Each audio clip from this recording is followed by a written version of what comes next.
Ano nga ba ang first job ko as a freelancer? At paano ako nag-umpisa?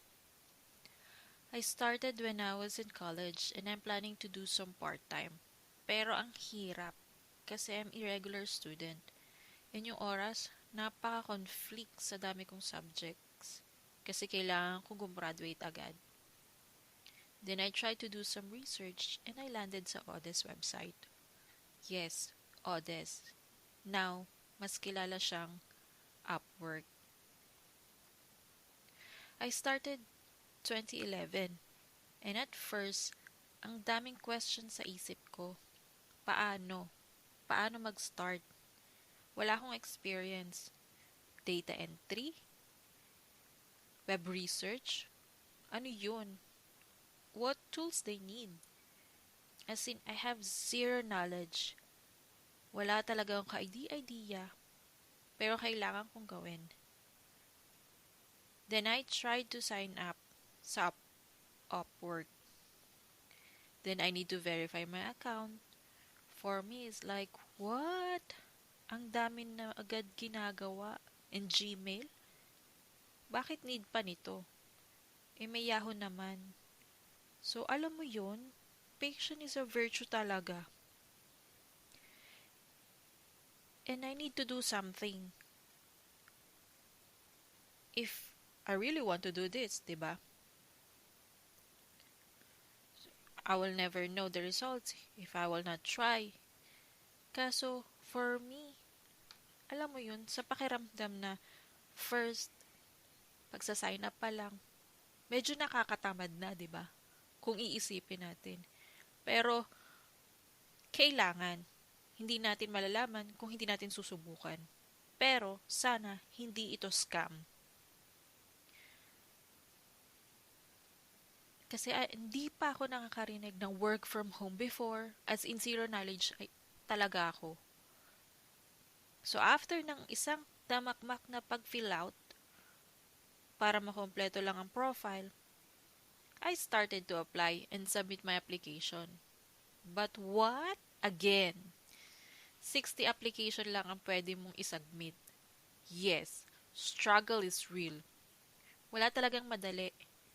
After so many nights, talagang pinandindigan ko yung pag-a-apply ko kahit sobrang puyat na hindi ko alam kung totoo ba ito o hindi. Magkakaroon ba ako ng job o hindi. Pero why not?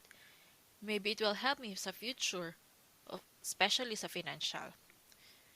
After a week, I received an invitation. So kinabahan naman ako bigla. So the interview was only in chat. Biruin mo yun, meron palang ganun. Sa chat lang yung interview. Akala ko kailangan open ng cam, meron kang website, pero buti na lang kasi wala pa akong mga ganun na equipment. So I'm really nervous kasi first time. And he gave me 40 hours a week. Biruin mo yun? 40 hours. Although, $1 per hour nga lang. Pero saan ka pa, 'di ba? Zero knowledge. Wala talagang idea. Why not? Kung scam man to, hindi masakit, 'di ba? At least for experience. So, eto na nga. $1 per hour for 40 hours. And data entry ang first job ko. So, copy-paste lang siya. And I got my first salary, biruin mo yun, after a week. Ang saya, di ba? Part-time, 2,000 per week. Not bad while I'm studying. Until I try to submit more application. Worth it ang puyat. Pag-create ng profile, pag-fill out ng details, about sa bank, ID verification. I could say napaka-worth it that I tried this platform. So, kung iisipin mo, sa umpisa, nakakatamad talaga mag-sign up. Kung meron lang sana gagawa para sa atin, why not, 'di ba? Pero, much better if tayo ang gagawa para sa sarili natin. Kasi, once na mapansin ni client yung profile natin, tayo rin naman yung i-interview ni client. So, alam natin ang isasagot natin kay client. So, first job, data entry, copy-paste, rate $1 per hour, 40 hours a week. 2,000 pesos per week. So, hindi na masama, 'di ba? Worth it ang puyat.